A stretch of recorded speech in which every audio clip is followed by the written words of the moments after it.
बिस्मिल्लाहिर्रहमानिर्रहीम। अस्सलाम वालेकुम मेरी प्यारी यूट्यूब फैमिली। तो कैसे हैं आप सब? अल्लाह ताला से उम्मीद है कि आप सब भी ठीक हो गए। अल्हम्दुलिल्लाह मैं भी ठीक हूँ। और आज मैं आपके साथ शेयर कर रही हूँ ये क्या बोलते हैं जो डाइट के लिए लेते हैं हम।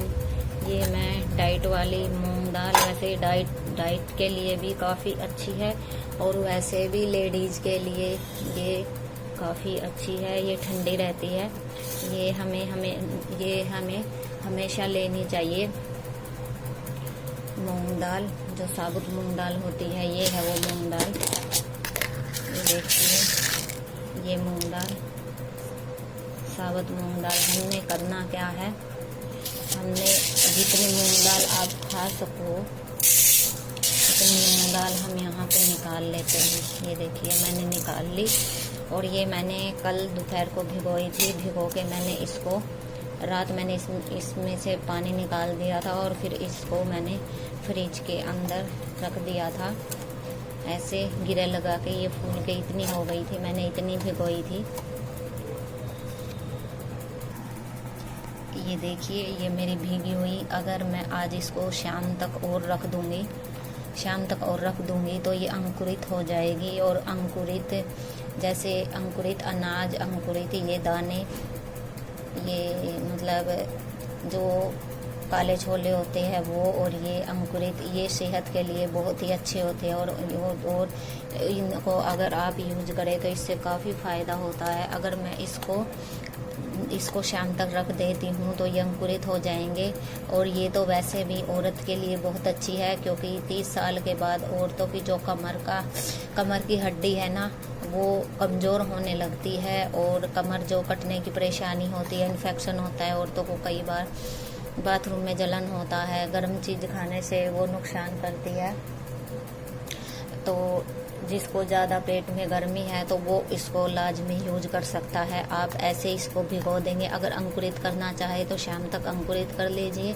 अगर नहीं अंकुरित आप करना चाहते हैं तो आप इसको ऐसे भी यूज कर सकते हैं। आपने कम से कम 1 मुट्ठी दाल डेली यूज करनी है।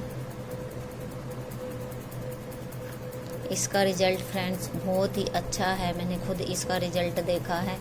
अब ये मैं यूज कर लूँगी। 1 मिनट के लिए इसको मैं यहाँ पे कर देती हूँ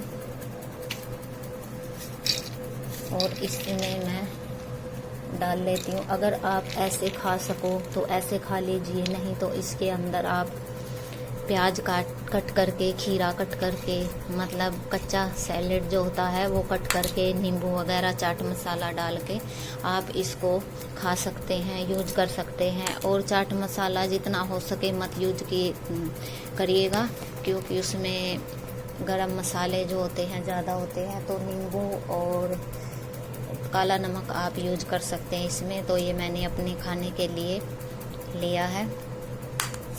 और यहाँ पे और भिगोना है। तो ये देखिए,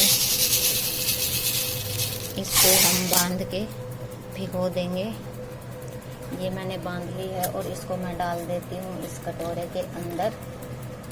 इसको मैं कल अपनी डाइट में यूज करूँगी, क्योंकि आपने एडवांस में इसको तैयार रखना है। जैसे मैंने ये कल भिगोया था, मैंने ये कल शाम को भिगोया था और अब मैं इसको यूज करूँगी, मतलब मैं इसके साथ नाश्ता करूँगी। और ये बहुत ही फ़ायदेमंद रहती है ज़्यादातर औरतों के लिए।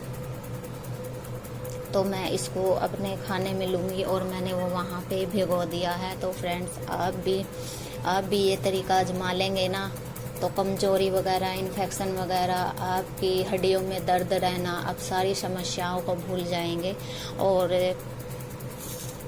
और ज़्यादातर जो आपकी कमर के अंदर दर्द रहता है ना, वो भी ख़त्म हो जाएगा। इसका रिज़ल्ट मैंने खुद देखा है। मैंने कम से कम 6 साल पहले किसी डॉक्टर के पास गई थी। मैं किसी के साथ गई थी डॉक्टर के पास, मैं खुद नहीं गई थी। उसको दवाई लेनी थी, उसको ज़्यादा इन्फेक्शन रहता था। तो वो वहाँ पे गई थी। उन्होंने बताया कि दवाई वगैरह से कुछ नहीं होता। दवाई वगैरह जब तक हम लेते हैं तब तक हम ठीक रहते हैं, उसके बाद हमारे साथ फिर ऐसे ही हो जाता है।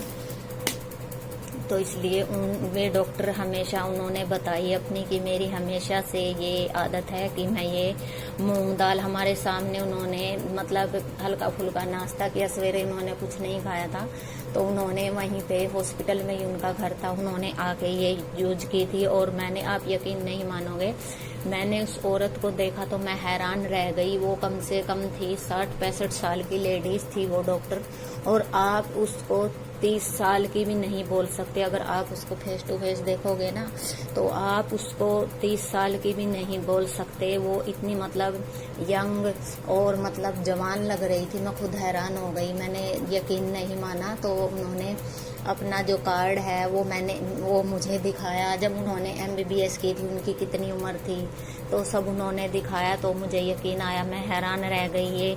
ये छोटी